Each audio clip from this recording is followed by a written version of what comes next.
these are some swank houses, but they're not going to have any sunlight coming in, are they? Well, in some cases, yes, but I like to call it the trophy basement. So much nicer than the cemetery building, right? I like that. And what it is basically now some of the most fantastic amenities in a home are buried underground. Exactly. So builders have gotten very creative, however, about making these underground spaces feel, as they say, less basement-like. So they don't feel kind of dingy and dark like.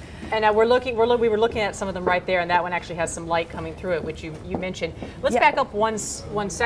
Why are they going underground to begin with? Why not just, I'm sure they have land around them in some instances. Are there building codes that are prohibiting them from doing this? Why go down instead of up? Exactly. It kind of varies depending on location, but in cities like London and New York, where, obviously real estate is very tight, you're usually attached to the house next to you and often bound by historical codes, you can't really build up. So down is kind of the only direction to go if you want to double the size of your house, which in some cases they're doing in London, going 2, 3, 4 stories down. That's amazing. I can only imagine, though, it's difficult enough to build when you're above ground, but when you go underneath the earth, you have all sorts of issues with rock and water tables and radon. How are they getting around all this? It can be a total nightmare. You don't really know what's under your house until you start digging, right? So it could be bedrock, it could be soil, there could be groundwater, there could be all sorts of problems down there.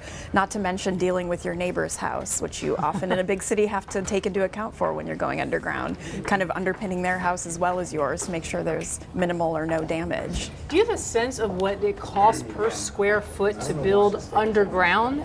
It very much varies. In places like Southern California, it's actually cheaper to build underground because you're, typically on a little bit of a larger lot. You're not connected to your house next door. Right. So that can be another reason people are doing it. It's a cheap way to expand your house. In cities like New York and London, it can be 50% more to 3 or 4 times more the cost of building above ground. So this really is a phenomenon of the wealthy, obviously. Very much so. It's not really worth it if your house, if the land your house is on isn't extremely valuable.